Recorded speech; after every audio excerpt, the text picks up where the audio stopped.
For more than a century, outback Australia has been a place of hope, hardship and second chances. Generations of men and women have made their fortunes or lost them on the whim of the land. Now, a legendary Queensland horse whisperer is giving back to the people who helped make his family prosperous. Damian Curr is taking young Aboriginal men with little opportunity and hope in life and training them to be stockmen. With Damian's help and skill, indigenous youth is saddling up and riding tall. On Queensland's Cape York, Damian Curr's love of the land runs 5 generations deep, and he's not a man to take his good fortune for granted. Indeed, he's spurred himself on to put something back. For the past 6 years, he's been mustering young Aboriginal men and saddling them up for a better life.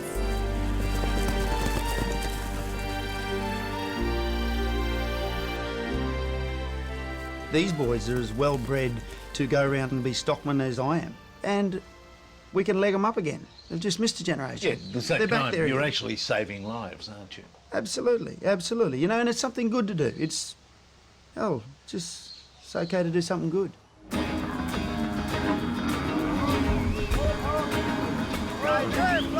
Damian's Outstation North training program has seen hundreds of young Aboriginal men and some women going back to the past to find the future. Back onto the fence, fellas, back onto the fence. Becoming stockmen just like their grandfathers and great-grandfathers. On the blade, on the blade. That's him. You had a rough start, but you'd consider yourself to be a lucky man now? Yeah. Well, I can say I'm a lucky man. In the saddle, as in life, Clive Casey has been bucked off more times than he can remember. Other side, go the other side, other side. But credits Damien with continually being there to help set him straight. Damien is put you in the right direction. Did you want to be put in the right direction? Yes, You knew there was something wrong? Yeah.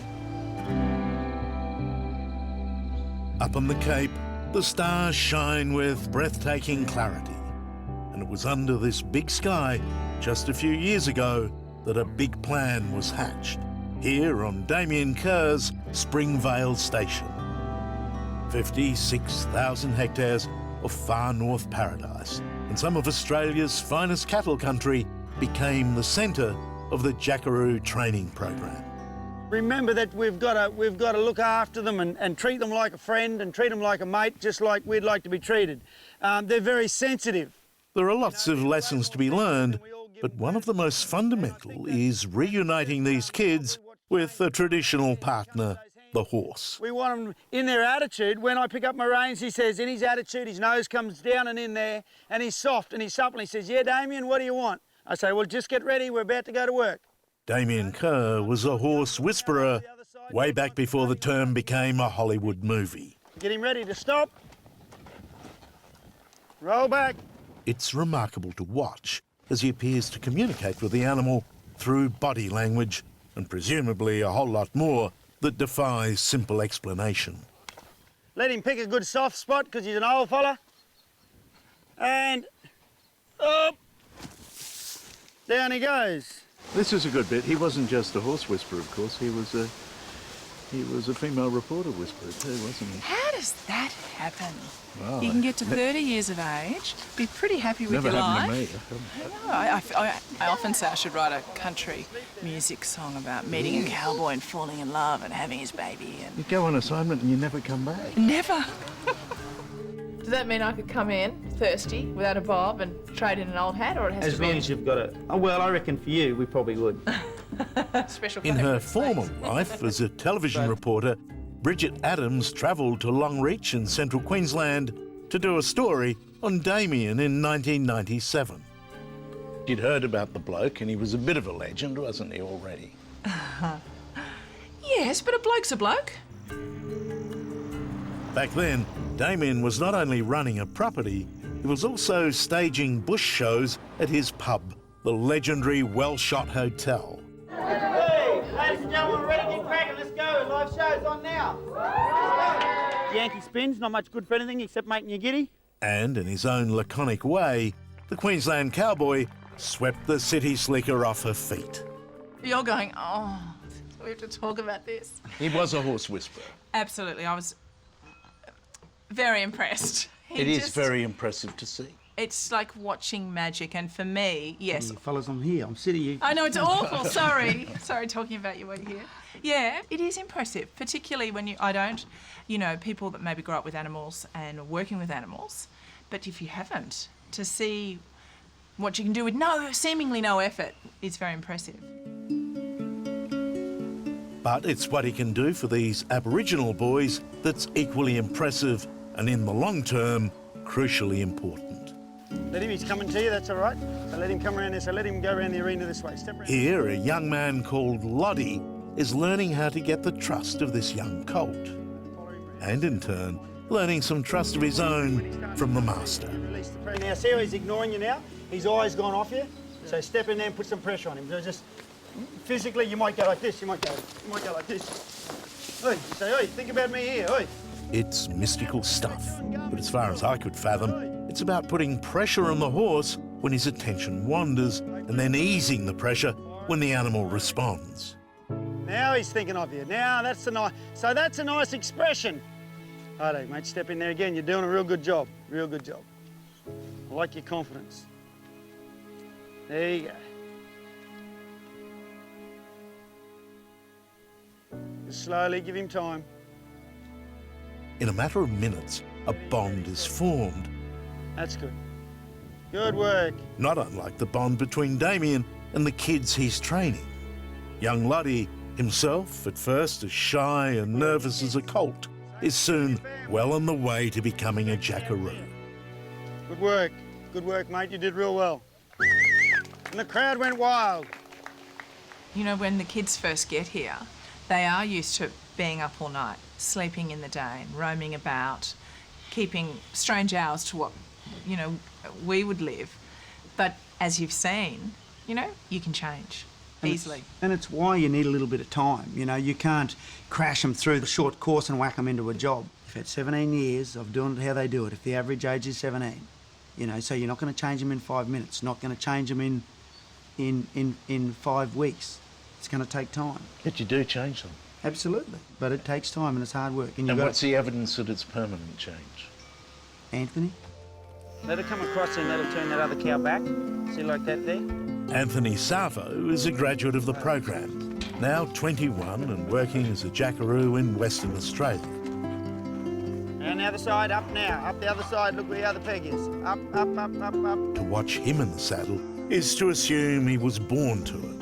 But his life could so easily have been the all-too-common indigenous story of despair and delinquency, of drugs and drunkenness.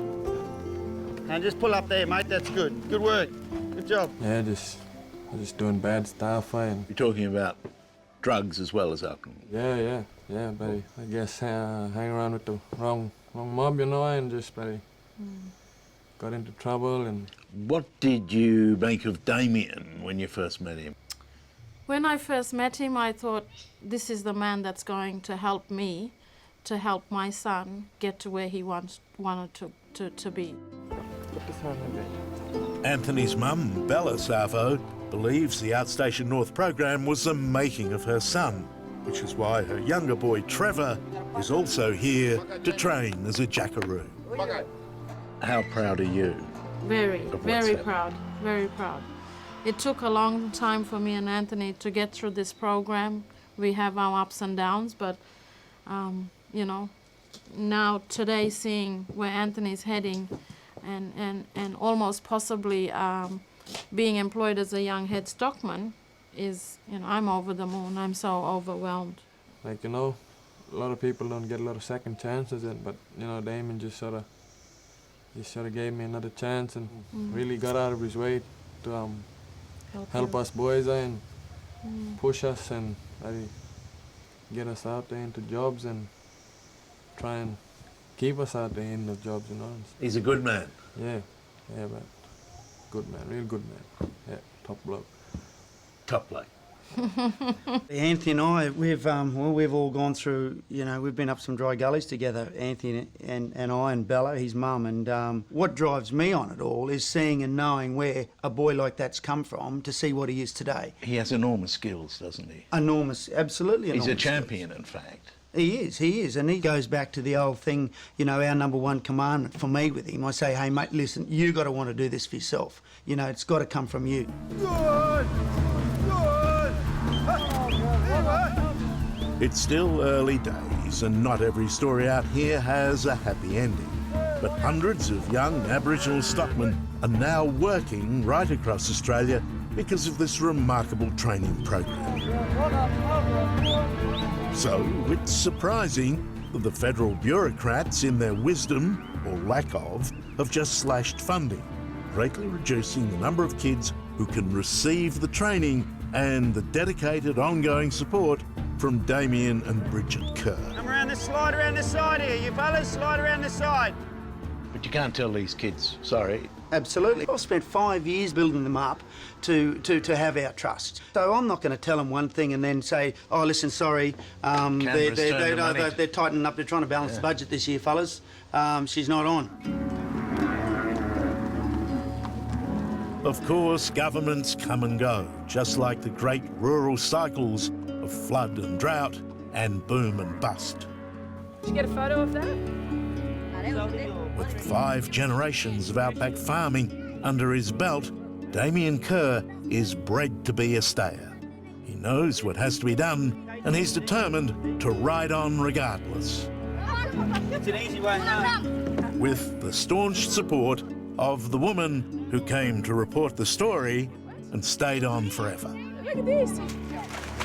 We've got to make a difference on this generation to make a big change in the next generation, so it ripples on down, and it's got to start with one kid. Because so often all we get is despair. What you're giving us is a lot of hope, and giving them a lot of hope too. Yeah, well, I suppose I don't give it all that much thought. I just keep doing what I do, and it's a good thing, and and it's the right thing. It's the right thing. And I enjoy it anyway. Is that what made you love him? Lots of things made me love him. Hello, I'm Tara Brown. Thanks for watching. To keep up with the latest from 60 Minutes Australia, make sure you subscribe to our channel. You can also download the 9Now app for full episodes and other exclusive 60 Minutes content.